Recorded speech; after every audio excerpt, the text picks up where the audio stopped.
রাধে রাধে সকলকে, welcome back to my channel. আর একটা নতুন ভিডিওতে তোমাদের সকলকে জানাই অনেক অনেক ওয়েলকাম। সকালটাই শুরু হলো দেখো সুন্দর বৃষ্টি দিয়ে। অনেক সকালেই আমি উঠেছি, কিন্তু আজকে ভোরবেলা উঠতে পারিনি, শোনার জন্য রান্নাও করতে পারিনি। আর এখন বাসি কাজ সেরে এসেছি, দেখো কীরকম বৃষ্টি নেমেছে। যা গরম পড়েছিল, এখন একটু স্বস্তির নিঃশ্বাস নিতে পারবো। কিন্তু বাজার টাজার কোথাও যেতে পারলাম না, যা বাজার ছিল তাই দিয়ে আজকে চালিয়ে দেব। দেখো কত সুন্দর লাগছে না বৃষ্টিটা, মেঘলা আকাশ। আমি আবার জামা কাপড় মেলেছিলাম, ওগুলো আবার নিয়ে এসে এখন ওয়াশিং মেশিনে ধুতে দিলাম, মানে শুকাতে দিলাম আর কি, চিপতে দিলাম। এই যে আমার ভাত বসে গেছে, ভাত বসিয়ে দিয়েছি। এখন বাজে যে 10টা থেকেই ব্লগটা স্টার্ট করলাম আজকে। আর কালকে রাতে লতি কেটে রেখেছিলাম, এই যে লতি, অনেক দিন বাদে লতি এনেছি, তো লতি রান্না করবো আজকে। আর দেখি কি করা যায়। আর এই যে দেখো গাছের খেজুরগুলো দেখো কি সুন্দর লাগছে। আমার এই খেজুরগুলো খেতে খুব ভালো লাগে, মানে ফুল রয়েছে গো। বাজারের খেজুর যতটা না ভালো লাগে, এই লোকাল খেজুরগুলো আমার ভীষণ পছন্দের। দেখো জামা কাপড়গুলো তো প্রচুর পরিষ্কার করে ধুয়েছিলাম। এই যে এখানে ওয়াশিং মেশিনে সব চিপতে দিয়ে দিয়েছি। তিতলি দেখো একটু জল খেতে চায় না, তো এরকম একটুখানি করে দিলাম, দেখি খুশি হয় নাকি। খুশি হয়ে যদি খায় জল একটু। সুন্দর বৃষ্টি পড়ছে, এখনো ঠান্ডা ঠান্ডা হাওয়া দিচ্ছে। কি হবে জানি না, এরপরে অনেক কাজ রয়েছে বাইরে, সেগুলো তো মেটাতে পারিনি। ঠিক আছে চলো। তিতলি নাও, খেয়ে নাও, খাও এবার জল খাবা। হ্যাঁ, গ্লুকন-ডি দিয়ে দিয়েছি, খাও। কেমন, ভালো না? খাও, ওটা খেয়ে নেবা। হ্যাঁ ঠিক আছে, আচ্ছা ঠিক আছে, খাও তাড়াতাড়ি খেয়ে পড়াগুলো শেষ করে নাও। তিতলিকে খেতে দিয়ে দিলাম। তিতলি আলু সিদ্ধ মাখাটা ভালো হয়েছিল রে বাবা। আলু সিদ্ধ মাখাটা ডিম দিয়ে আলু সিদ্ধ মেখে দিয়েছি, যে একা একা ভাতগুলো চটপট খেয়ে নিতে পারবো, বাঁচা গেল। আর এই যে দেখো এখানে শুটকি মাছ ভিজিয়ে রেখেছি। জানি সবাই আবার নাক ছিটকাবে, কিন্তু আমরা শুটকি মাছ খাই। এটা হচ্ছে লোটে শুটকি, এটা ভিজিয়ে রেখেছি। এটা দিয়ে আজকে ইলতি করব, পেঁয়াজ ফোড়ন দেবো দিয়ে করবো। আমার ব্রেকফাস্ট দেখো একদম সিম্পল, আমের দিন তাই চিড়ে দিয়ে আম দিয়ে। অন্য সময় মুড়ি দিয়ে খেতে ভালোবাসি, কিন্তু আজকে মনে হলো একটু চিড়ে দিয়েই খাই, তো চিড়ে দিয়ে আম, এটাই হলো আমার ব্রেকফাস্ট। অনেক দিন বাদে লতির প্রিপারেশন স্টার্ট করলাম। আগে বাপের বাড়িতে যখন ছিলাম তখন আমাদের লতি তো অহরহ খাওয়া হতো। শ্বশুর বাড়িতে এসেও সোনা প্রায় একদিন বাদে বাদে 1 কেজি করে লতি আনতো। এবার কি বলতো, লতি আর মোচা আমি প্রত্যেক দিন সন্ধ্যেবেলা কাটতাম, যখন আমার তিতলি হয়নি আর কি। তখন পার্লারও ছিল না। এখন ধরো সন্ধ্যেবেলা পার্লারে চলে যাই, এসে আর লতি কাটতে ইচ্ছে করে না, কারণ লতি তো একটু কাটতে গেলে সময় সাপেক্ষ ব্যাপার আর কি। শাকটা যাও বা ছাড়িয়ে কুচাতে পারি, একটু টাইমটা কম লাগে, কিন্তু লতিটা খাওয়াই হয় না। এবার কালকে দেখলাম যখন ঝড় উঠেছে, বাড়িতে যদি কারেন্ট থাকে কোনো রকম করে করবো, মানে খেতে তো সত্যি ভালো লাগে, খুবই ভালো লাগে লতি খেতে, কিন্তু ওই যে কাটতেই তো কান্না পায়। মা বলে যে আমাকে দিয়ে যা, মাঝে মধ্যে দিয়ে যাবি, আমি কেটে দেবো, কিন্তু আমার খারাপ লাগে। মা তো সারা জীবন খাটলোই, এখনো আমাদের জন্য খাটবে, এইটুকুনি আমার খুব খারাপ লাগে। ওই জন্য চেষ্টা করি, মা যতটা না করে সেটাই চেষ্টা করি। বাপের বাড়িতে গেলে আমি একটুখানি কেটে টেটে দিই, বাজার করে দিই, তখন মা রান্না করে খাওয়ায়।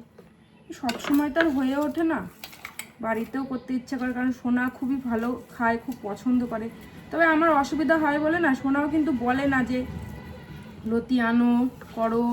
দেখোই তোমরা, মাঝে মধ্যে মোচা নিয়ে আসে, ও ছাড়াতে বসে, আমিও ছাড়াতে বসি, কিন্তু ও লতিটা মানে লতি কাটতে পারে না। ওই জন্য আমার একার উপরে প্রেশার পড়ে বলে ও বলে না। কিন্তু ভেবেছিলাম ওকে সারপ্রাইজ দেবো লতিটা রান্না করে, যখন টিফিন বক্স খুলে দেখবে খুশি হতো, কিন্তু কিছু করার নেই। আজকে তো ঘুমই ভাঙেনি, শরীরটাও মনে হয় খারাপ ছিল, রাত্রেবেলা শুয়েছি, ওই জন্য লেট হয়ে গেছে।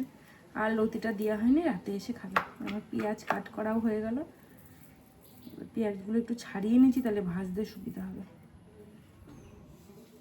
আমার লতি অলমোস্ট ডান, আর কিছুক্ষণ থাকলেই লতিটা হয়ে যাবে। আর একটু মজিয়ে নেব, তাহলেই লতিটা কমপ্লিট। আর এইদিকে দেখো আলু কেটে রেখেছি, পটলটাও নুন মাখিয়ে রেখে দিয়েছি, পটলের তরকারি করবো, আর একটু ডাল করার ইচ্ছে আছে। আমার লতি রেডি হয়ে গেছে, একটু একটু খেয়ে দেখলাম ভালোই লাগছে। আর এখানে দেখো ফ্রোজেন মটরশুঁটি রেখেছিলাম, এটা মামির বাড়িতে পাঠাবো ফ্রিজে রাখতে। আর এদিকে ডালটা চাপিয়ে দিয়েছি, পটলটা ভেজে রাখা হয়ে গেছে। আর এখানে মশলা কষতেও বসিয়ে দিয়েছি। আর এখানে ডালটা সোমবার দেওয়াও হয়ে গেছে। এই যে আমার পাতলা করে মুসুর ডাল রেডি লেবু দিয়ে খাওয়ার জন্য। আর এই যে আলু পটলের তরকারি নিরামিষ করে করেছি। এটা আমি চলে এসেছি পুজো দিতে। দেখো আজকে এই কাঠমালতি ফুলগুলো কত ফুটেছে, আর বেলি ফুল দেখো কত বেলি ফুল ফুটেছে। আর আজকে দেখো নতুন অ্যাড হলো আমার মাধবীলতা, আর এদিকে আমার আকন্দ ফুল ভোলানাথের জন্য। কত সুন্দর লাগছে না দেখতে। ওই পাশের বাড়িতে গেছিলাম, পাশের বাড়িতে, তারপর দেখলাম ফুলগুলো ফুটেছে। আর লোভ সামলাতে পারি, আমার গোপাল চরণে পড়বে, কত ভালো লাগবে দেখতে। মাধবীলতা দেবো, কারণ গোপালকে তো তোমার ইয়ে দেওয়া যায় না, আকন্দ ফুল। আর এই যে দেখো কত সুন্দর লাগছে। আর এখানে তুলসী এনে রেখেছি, দেখো কত সুন্দর লাগছে না। আমার তো ভীষণ সুন্দর লাগছে পুষ্পপত্রটা। কত যে বেলি ফুটেছে আজকে, পরের দিন সকালবেলা দেখাবো বেলির গাছগুলো তোমাদেরকে। যত্ন করতে হয় গাছে, প্রচুর যত্ন করতে হয় গো। অনেক ফুল ফোটে প্রতিদিন, আর যত্ন করে তুলতেও হয়, যত্ন করে লাগাতেও হয় জিনিস। এই যে এত বেলি, মানে কি বলবো, এত বেলি ফুল ফুটেছে, ভীষণ সুন্দর লাগছে। আর এই যে ভোলানাথের জন্য আমি এনেছি বেলপাতা আর আকন্দ ফুল। আগে তো অনেক ধুতরাও ফুটতো, এখন আর ফোটে না। তো চলো আমি পুজো দিইনি, অনেক লেট হয়ে গেল, রান্নাবান্না সারলাম। তারপরে এখন গোপালকে স্নান করাবো, পুজো দেবো। আজকে মনটা সত্যি খুশি হয়ে যাচ্ছে, কারণ আমার গোপালের পায়ে এত সুন্দর সুন্দর ফুল ফুটবে না, গোপালই তো ফোটায় না সব কিছু, চরণে আমি দিতে পারবো। এত সুন্দর স্নিগ্ধ, মানে ন্যাচারাল যে সেন্টটা ফুলের, মানে আতর টাতর দিয়ে যেরকম করে সাজায় গোপালের পছন্দ, আমার মনে হয় গোপালের এই বেলি ফুলটাও পছন্দ হবে। তো চলো এখন পুজোটা দিয়ে নিই, তারপরে আবার তিতলিকে খাওয়া দাওয়া দিতে হবে, তো লেট হয়ে যাবে। ভোলানাথকে দেখো কত সুন্দর লাগছে, ভোলানাথকে সাজিয়েছি, ভীষণ ভালো লাগছে। দেখো সব আকন্দ ফুল দিয়েছি। আর এই যে নন্দী মহারাজকে দেখো, আর সব ঠাকুরকে দেখো কেমন লাগছে বলো তো, আমার গোপালকে কেমন লাগছে। সব ঠাকুর একসাথে। আর এই যে আমার গুরুদেব, গোপালকে ভোগও দিক লাগিয়ে দিয়েছে, কত সুন্দর লাগছে দেখো। চলো এবার এই যে তুলসী মহারানীকে একটু জল ফুল দিয়ে আসি। তুলসী মহারানীকে আর রাধারানীকে কেমন লাগছে বলো, আমার তো ভীষণ ভালো লাগছে। তিতলিও আস্তে আস্তে শিখছে পুজো পাঠ করা, ওকেও তো শিখাতে হবে।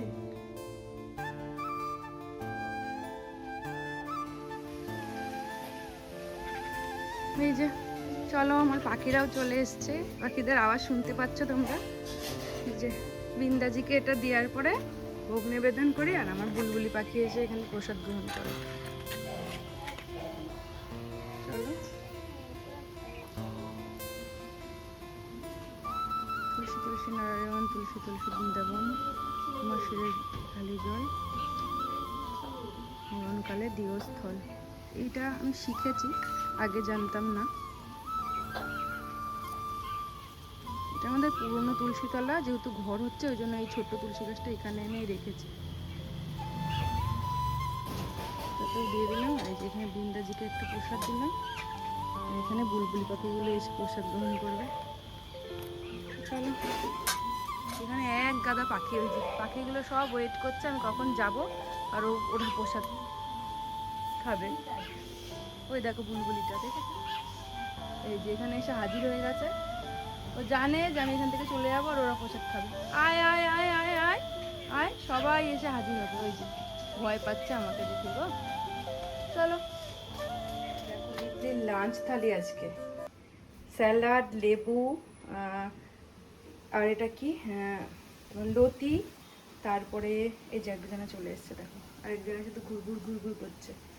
লতি, তারপরে ডাল, ডিমের ঝোল, পটল আলুর তরকারি, আর দই, আর শশা। দেখো লাঞ্চ থালিটা দেখো। ম্যাডাম এরকম করে খেতে এত পছন্দ করে, কিছুই কিন্তু খেতে পারবে না সেরকমভাবে, হয়তো একটা পদ দিয়ে ঠিকঠাক খাবে, এরকম গুছিয়ে দিলে না খুব পছন্দ করে, ওই জন্য আমিও দিই মাঝে মধ্যে। চলো ওকে দিয়ে দিই। এনে চশমা খোল, চশমাটা খোল। হ্যাঁ যে তোর পছন্দের লতি, খা খা খা। আর কিছু হয়নি? হয়েছে, দাঁড়া না, খা। এই যে এখন দেখো মা বরবটি গাছ লাগিয়েছে, অনেক কিছু চেঞ্জ করে ফেলেছে। এই যে মাচাও দিয়ে দিয়েছে নেট দিয়ে, এখানে সুন্দর বরবটি গাছ উঠে যাবে। বরবটি না রাখা এগুলো মা? বললো তো বরবটি, দেখা যাক কি হয়। দেখো কি সুন্দর মা সব পরিচর্যা করেছে, এত সুন্দর পরিষ্কার পরিচ্ছন্ন। শাক বললো আজকে তুলে ফেলেছে, অনেক শাক তুলে ফেলেছে, দিদি মামার বাড়িতে দিয়েছে। কদিন আমি আর শাক নেবো না বলেছি। আর সেই ছোট ছোট ভেন্ডির চারাগুলো দেখো কত বড় হয়ে গেছে। আমি অনেক কদিন বাদে আসলাম, ফুলও চলে এসছে। এই যে ফুলও এসে গেছে, গাছগুলো বেশ বড় বড় হয়ে গেছে। বড় বড় হয়ে গেছে, ডাটা প্রচুর। এই যে ভেন্ডিও চলে এসছে,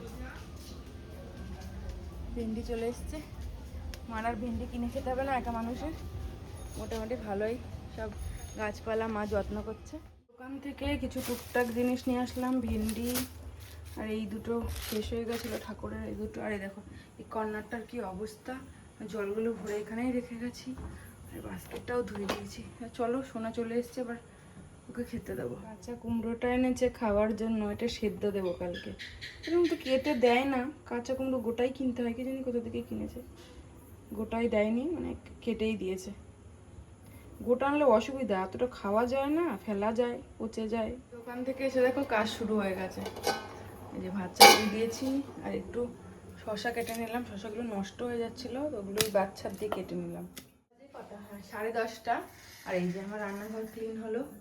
এই যে এক কারি বাসন শেষ আর হয় না, বাসন মাজা হয়ে গেছে, সব পরিষ্কার পরিচ্ছন্ন করে রেখেছি। তো ভিডিওটা আজকের জন্য এই পর্যন্তই, দেখাবো একটা নতুন কোনো ভিডিওতে।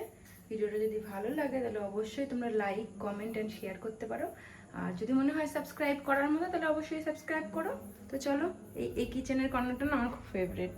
কেমন লাগছে আমার এই রান্নাঘরটা সাজানো গোছানো? একদিন ট্যুর দেবো, ঠিক আছে? তো ভিডিওটা আজকের জন্য এই পর্যন্ত, টাটা, গুড নাইট।